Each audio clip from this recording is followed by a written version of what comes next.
नमस्कार, capital TV Bihar देख रहे हैं आप। आपके साथ मैं हूं सृष्टि राय। बिहार में मुख्यमंत्री नीतीश कुमार के पाला बदल अभियान से बीजेपी से ज्यादा झटका एनडीए को लगा है, क्योंकि राज्य में एनडीए के नाम पर सिर्फ बीजेपी ही रह गई है।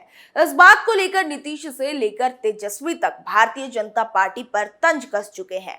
लेकिन लगता है कि बिहार बीजेपी भी इस बात को बखूबी समझ गई है कि बगैर कुछ दलों को साथ लिए नीतीश को मात देने में दिक्कत होगी। इसलिए बीजेपी ने स्मार्ट मूव का इस्तेमाल किया है। अब बिहार में बीजेपी उन छोटे छोटे दलों की तलाश में है जिनके जरिए नीतीश को धूल चटाई जा सके।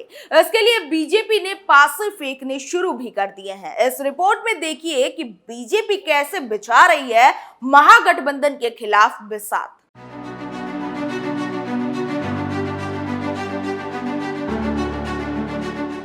नीतीश कुमार ने अगस्त 2022 में पाला बदल विधानसभा में एनडीए के नाम पर सिर्फ बीजेपी को ही रहने दिया था।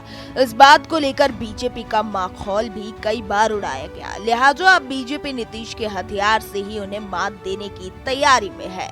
बिहार में बीजेपी की नजर उन छोटे दलों पर है जिनका अपना अलग वोट बैंक है, चाहे वो विकासशील इंसान पार्टी मुकेश सहनी हो या फिर उपेंद्र कुशवाहा की हाल ही में बनी नई पार्टी राष्ट्रीय लोक जनता दल हो। यही नहीं, लोजपा रामविलास सुप्रीमो चिराग पासवान को भी बीजेपी ने खुद से अलग नहीं होने दिया है। एक तरह से तय मान लीजिए कि लोकसभा चुनाव में चिराग चाचा पशुपति पारस से मतभेदों के बावजूद बीजेपी के साथ ही खड़े नजर आएंगे।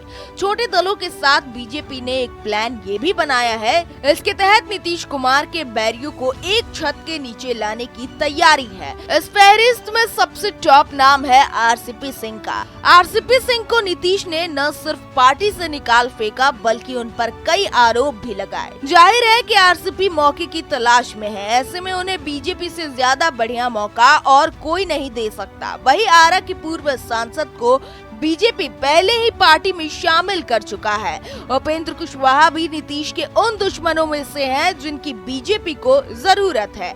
ऐसे में लोकसभा चुनाव के दौरान अगर एनडीए के दलों में उपेंद्र कुशवाहा की आरएलजेडी यानी राष्ट्रीय लोक जनता दल भी दिखे तो आश्चर्य नहीं होना चाहिए। इस कड़ी में ये बात भी अहम है कि कुशवाहा के जेडीयू छोड़ते ही तत्कालीन बीजेपी प्रदेश अध्यक्ष संजय जायसवाल ने उनसे मुलाकात की थी। विकासशील पार्टी के अध्यक्ष मुकेश सहनी को जेड कैटेगरी की सुरक्षा, चिराग पासवान को भी जेड श्रेणी की सुरक्षा इसी दांव का हिस्सा माना जा सकता है।